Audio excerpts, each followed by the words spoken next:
All right, so thank you for coming back. I get a few questions.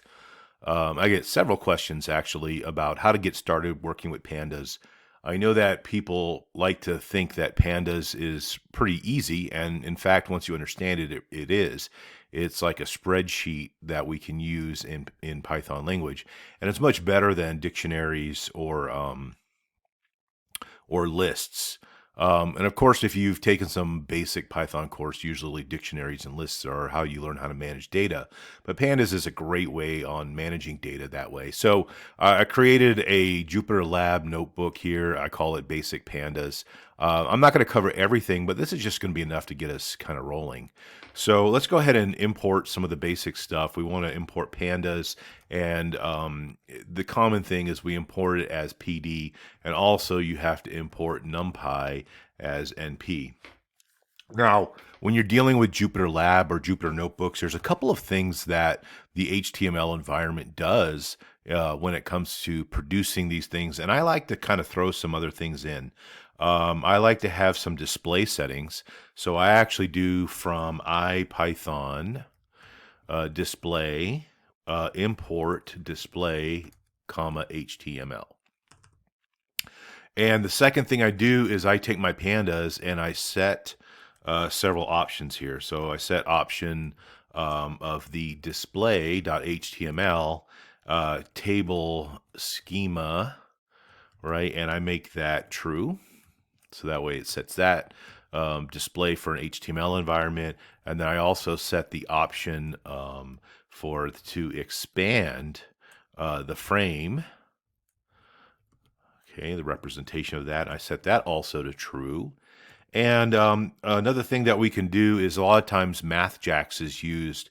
And if you ever see numbers that are represented as dollars or currency, usually there's like an italics look to it, or a bold look to it. And I kind of want to shut that off because when I deal with pandas, I'm really looking at it for the purpose of analytics, and I really understand what my data represents, which is an important part of data literacy, by the way. But the MathJax component actually confuses me more than it helps me. Now, if you're one of those people that that also likes to use MathJax, I'm not downing you. I'm just saying that it is not helpful for me, but it might be helpful in other applications. And for that purpose, I shut it off for what I'm doing here. So that's my basic setup for pandas. I will go ahead and execute that. So that is actually in my working memory. So one of the things about pandas that's really great is that usually it's like a spreadsheet. So usually you have columns and rows. Now, a lot of times that we'll create a list. So I'm just going to have a list of my colors. And let's represent my colors in a list where perhaps maybe the first record is going to be a record number, and the second one is going to be the color. So, like, for example, record number 10 is color red. And by the way, if you think about this in a spreadsheet, that would be like the first row of a spreadsheet. So now let's go look at what the next record would be, and this might be something like 20, and then you can kind of see the pattern here, and that will be orange, okay? So let's go ahead and close that off, comma, and then let's make another list item, and we'll do 30, and I'm going to make this yellow. Roy G. Biv, right? So then the next one would be 40. In fact, I already have it here, so I'm just going to go up to 40 and 50. Boom. And let me kind of correct some of my indentation. And of course, as you know, indentation is an important part of Python. So let's go ahead and clean this up. And believe it or not, that will actually work, even though there's just this little thing right there that bothers me. All right, little OCD. And by the way, with Jupyter Lab, you can always just type in the object that you want to display just to make sure you got all the pieces entered correctly. And I just did that just to make sure that there is no errors.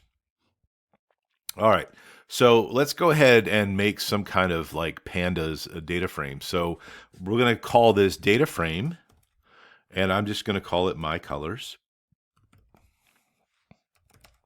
And we're going to use PD because that is pandas, and we're going to use data frame. And we could just put my colors, and let's just kind of see what how this works here. All right. And then I'm just going to put DF my colors so that way we can kind of see how these things get put together. And if you look, it gives us a list of colors. Oh, look, I forgot to put a comma here. That's why that was a little awkward.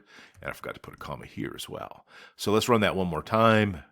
There we go. And then now let's execute it. And there are our colors.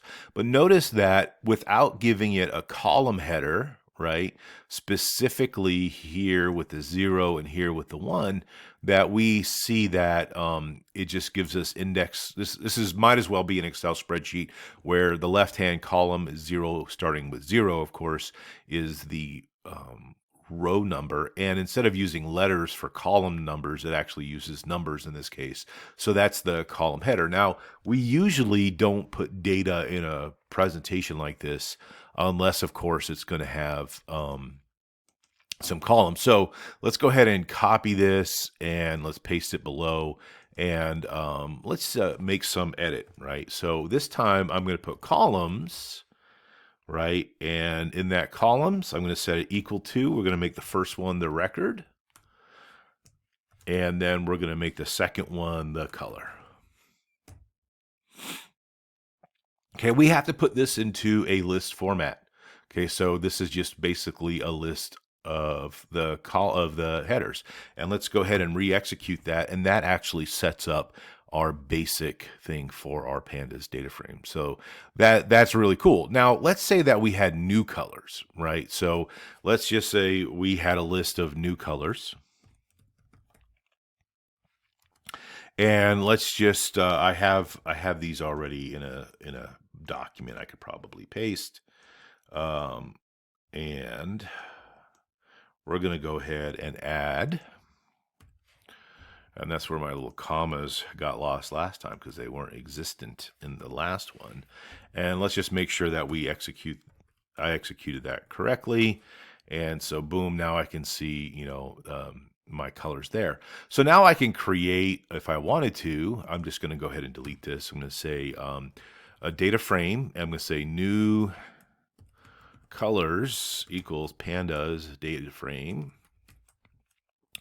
And I'm going to say new colors is the data set. By the way, notice that I'm putting in a list, right?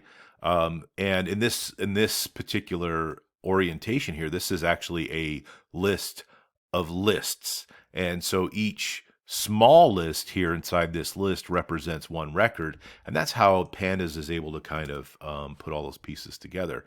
And I am going to, of course, copy the back end of this up here. Copy, and I'm going to paste, and that's what my new colors is going to be. And then I'm going to say df new colors and blammo. So now I have my new colors, and this is in a Pandas data frame. Now let's say that I wanted to create a data frame that will connect the two of those. Now Pandas has kind of done a few things over the years. They used to have a a merge option, and then they would have things that would be similar to people that are SQL users. That would be like a left join or a right join.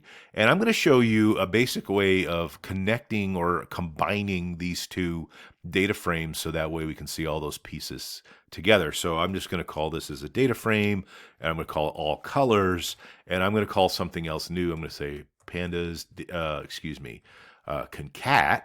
And what I want to do here is I want to put in a list format the two data frames that I want to connect. So I have data frames of my colors, comma, and then I have the data frame of new colors, comma, and I am going to close off the list, close my parentheses, and I am going to get rid of that little 4 because it is screwing me up.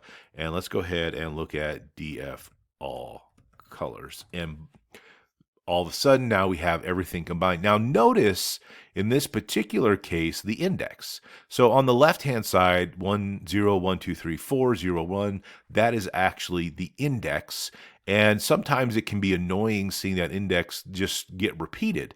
And if you're a database user, you know that you want to always have a primary key that is unique. So one way that you can change this is put something called ignore index and make it true, And then that actually ignores the index that's actually in the previous databases or previous Pandas data frames, and then it reorders it.